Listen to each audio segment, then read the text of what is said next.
BMC news live from Kochi Malayalam വാർത്തകൾ നിങ്ങൾക്കായി അവതരിപ്പിക്കുന്നത് Cochin Kalabhavan Angamaly franchise powered by heal life Thottakkattukara Nazrath villas and BMC production Angamaly. നമസ്കാരം, BMC radio Malayalam വാർത്തകളിലേക്ക് സ്വാഗതം. ഞാൻ ധനുകൃഷ്ണ.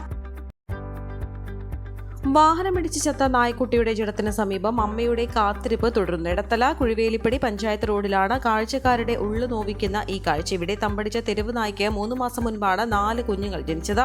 3 കുഞ്ഞുങ്ങൾ 1 മാസം കഴിഞ്ഞപ്പോൾ പലതവണയായി വാഹനം തട്ടിച്ചത്തു. അവശേഷിക്കുന്ന ഒരു കുഞ്ഞുമായിട്ടായിരുന്നു അമ്മയുടെ ജീവിതം.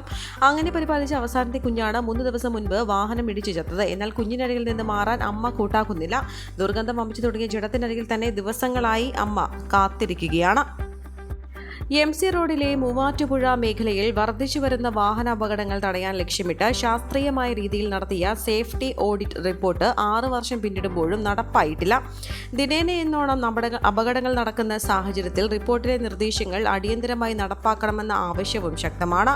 വർഷങ്ങളായി MC റോഡിലെ തൃക്കളത്തൂർ മുതൽ പോഴക്കാപ്പള്ളി പള്ളിവടി വരെയുള്ള 4 കിലോമീറ്റർ ദൂരത്ത് അപകടങ്ങൾ നിത്യസംഭവമാണ്. അപകടങ്ങൾ തുടർക്കഥയായി മാറിയതോടെ പ്രതിഷേധമുയർന്നു. തുടർന്ന് 2018 സർക്കാർ നിർദ്ദേശത്തെ തുടർന്ന് വിദഗ്ധ സമിതി സ്ഥലങ്ങൾ സന്ദർശിച്ച് സമർപ്പിച്ച റിപ്പോർട്ടാണ് 5 വർഷം കഴിഞ്ഞിട്ടും നടപ്പാക്കാത്തത്. സേഫ്റ്റി ഓഡിറ്റ് റിപ്പോർട്ടിന്റെ അടിസ്ഥാനത്തിൽ 40 ലക്ഷം രൂപയുടെ കർമ്മ പദ്ധതി തയ്യാറാക്കി മോട്ടോർ വാഹന വകുപ്പ് ഉദ്യോഗസ്ഥർ ജില്ലാ കളക്ടർക്ക് നൽകിയെങ്കിലും ഒരു നടപടിയും ഇതുവരെ ഉണ്ടായിട്ടില്ല. മേഖലയിൽ ദിനേനയെന്നോണം അപകടം പെരുകുകയും ഗതാഗത കുരുക്കും രൂക്ഷമാവുകയുമാണ്. ഈ സാഹചര്യത്തിലാണ് റിപ്പോർട്ട് നടപ്പാക്കാത്തത് വീണ്ടും ചർച്ചയാകുന്നത്. സംസ്ഥാനത്തെ പോലീസ് സേനയിൽ വീണ്ടും ആത്മഹത്യ. പിറവം പോലീസ് സ്റ്റേഷനിലെ സീനിയർ പോലീസ് ഓഫീസർ ബിജുവിനെയാണ് മരിച്ച നിലയിൽ കണ്ടെത്തിയത്. ചൊവ്വാഴ്ച ഉച്ചയ്ക്കാണ് രാമമംഗലം സ്വദേശിയായ ബിജുവിനെ വീട്ടിൽ തൂങ്ങി മരിച്ച നിലയിൽ കണ്ടെത്തിയത്. മൃതദേഹം പിറവം താലൂക്ക് ആശുപത്രിയിലേക്ക് മാറ്റി. ആത്മഹത്യ തന്നെയാണെന്നാണ് പ്രാഥമിക നിഗമനം. മരണത്തിൽ അസ്വാഭാവികതയില്ലെന്നും വ്യക്തിപരമായ പ്രശ്നങ്ങൾ മൂലം ജീവൻ ഒടുക്കിയതെന്നാണ് സൂചന. കഴിഞ്ഞ ദിവസമാണ് അരീക്കോട് സ്പെഷ്യൽ ഓപ്പറേഷൻ ഗ്രൂപ്പ് ക്യാമ്പിൽ കമാൻഡോയെ ശുചിമുറിയിൽ വെടിയേറ്റ് മരിച്ച നിലയിൽ കണ്ടെത്തിയത്. വയനാട് കോട്ടത്തറ മയിലാടിപ്പടി സ്വദേശി വിനീതാണ് മരിച്ചത്. മേലുദ്യോഗസ്ഥരുടെ പീഡനമാണ് ആത്മഹത്യയിലേക്ക് നയിച്ചതെന്ന സൂചനകളാണ് വിനീത് ബന്ധുവിനയച്ച വാട്സ്ആപ്പ് സന്ദേശത്തിൽ ഉണ്ടായിരുന്നത്. മട്ടാഞ്ചേരി സുജാത റോഡിലുള്ള അടച്ചിട്ടിരുന്ന വീട്ടിൽ നിന്ന് 6 മാസം മുൻപ് എയർ കണ്ടീഷണറും ഫാനുകളും ബാത്റൂം പൈപ്പ് ഫിറ്റിംഗ്സും മോഷണം പോയ കേസിൽ 2 പേർ പിടിയിൽ. മട്ടാഞ്ചേരി സ്വദേശികളായ നബീൽ, സിറാജ് എന്നിവരെയാണ് മട്ടാഞ്ചേരി പോലീസ് പിടികൂടിയത്. കഴിഞ്ഞ ഓഗസ്റ്റിലാണ് മോഷണം നടന്നത്. മോഷണം നടന്നതിന് ശേഷം വീട്ടിൽ സ്ഥാപിച്ച CCTVയിൽ വീണ്ടും മോഷണ ശ്രമം നടത്തിയ പ്രതികളുടെ ദൃശ്യം ലഭിച്ചിരുന്നു. തുടർന്ന് നടത്തിയ അന്വേഷണത്തിലാണ് പ്രതികൾ പിടിയിലായത്. പ്രതികളുടെ കുറ്റസമ്മത മൊഴിയിൽ നിന്നും തൊണ്ടിമുതലുകൾ പോലീസ് കണ്ടെടുത്തു. നബീലിനെ മറ്റൊരു മോഷണ കേസിൽ കഴിഞ്ഞ വർഷം മട്ടാഞ്ചേരി പോലീസ് പിടികൂടി റിമാൻഡ് ചെയ്തിരുന്നു.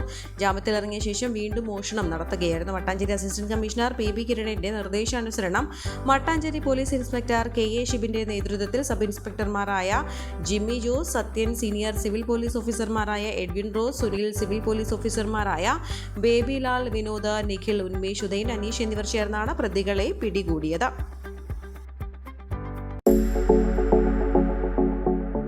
കോവിഡാനന്തര കാലഘട്ടത്തിൽ ജീവിതശൈലി രോഗങ്ങളുള്ളവർക്ക് സന്തുലിതമായ ആരോഗ്യ പരിപാലനത്തിന് ആലുവയ്ക്കടുത്ത് തോട്ടക്കാട്ടുകര ജംഗ്ഷനിൽ ഹീൽ ലൈഫ് തുറന്ന പ്രവർത്തനം ആരംഭിച്ചിരിക്കുന്നു.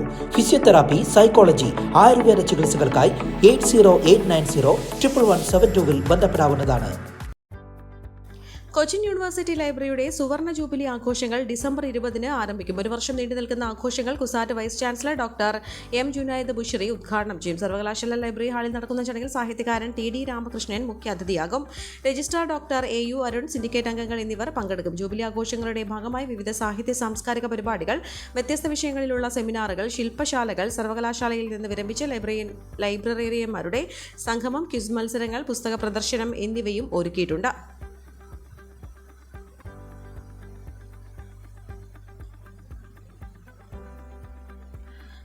അടുത്തടുത്ത ദിവസങ്ങളിലായി 2 മന്ത്രിമാരുടെ സന്ദർശനത്തോടെ പെരുമ്പാവൂരിലെ ഗതാഗത പ്രശ്നം വീണ്ടും സജീവ ചർച്ചയായി. ഗതാഗത കുരുക്കഴിക്കാനുള്ള യത്നത്തിൽ പങ്കാളികളാകാൻ MLAയും നഗരസഭാ അധ്യക്ഷനെയും KSRTCയുടെ യാത്രാ ഫ്യൂവൽസ് ഉദ്ഘാടന ചടങ്ങിൽ മന്ത്രി KV ഗണേഷ് കുമാർ ക്ഷണിച്ചിരുന്നു. ഇന്നലെ ടൗൺ ബൈപ്പാസ് നിർമ്മാണ ഉദ്ഘാടനത്തിനെത്തിയ മന്ത്രി PA മുഹമ്മദ് റിയാസിന് നിവേദനം നൽകി. റോഡ് പ്രശ്നം നഗരസഭ അധ്യക്ഷൻ പോൾ പാത്തിക്കലും സർക്കാരിന്റെ ശ്രദ്ധയിൽ കൊണ്ടുവന്നു. ഗതാഗത കുരുക്കൊഴിക്കാൻ ജനകീയ കർമ്മ പദ്ധതികൾ ആവിഷ്കരിക്കുമെന്നും എൽദോസ് കുന്നപ്പള്ളി MLA പറഞ്ഞു. ആലുവ മൂന്നാർ റോഡിലെയും MC റോഡിലെയും തിരക്ക് കൂടുതൽ അനുഭവപ്പെടുന്ന പ്രധാന ജംഗ്ഷനുകൾ നവീകരിക്കും. പൊതുജനങ്ങളിൽ നിന്ന് മാർഗനിർദ്ദേശങ്ങൾ സ്വീകരിക്കും. പുറമ്പോക്കൽ കയ്യേറുന്ന പ്രവണത അവസാനിപ്പിക്കണമെന്നും കയ്യേറിയിടങ്ങളിൽ നിന്ന് ആളുകൾ സ്വമേധയാ പിന്മാറണമെന്നും MLA അഭ്യർത്ഥിച്ചു. 2 റോഡുകളിലും ഗതാഗത കുരുക്ക് അനുഭവപ്പെടുന്ന ഭാഗങ്ങളിൽ കൂടുതൽ പാർക്കിംഗ് സൗകര്യം ലഭ്യമാകും. ടൗണിലെ കടകൾക്ക് പിന്നിൽ കാട് കയറി കിടക്കുന്ന ധാരാളം സ്ഥലങ്ങളുണ്ട്. ഇവയെല്ലാം ജനകീയ പങ്കാളിത്തത്തോടെ വൃത്തിയാക്കാൻ റോഡരികിലെ പാർക്കിങ്ങിന് പ്രയോജനപ്പെടും. മന്ത്രിയുടെ ക്ഷണം സന്തോഷത്തോടെ സ്വീകരിക്കും. ട്രാഫിക് അഡ്വൈസറി കമ്മിറ്റി ഉടൻ വിളിക്കും.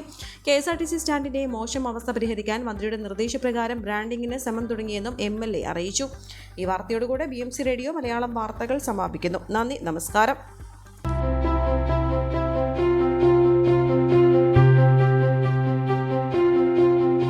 അങ്കമാലി പ്രദേശത്തെ കലാവിദ്യാർത്ഥികൾക്ക് സുവർണ അവസരം.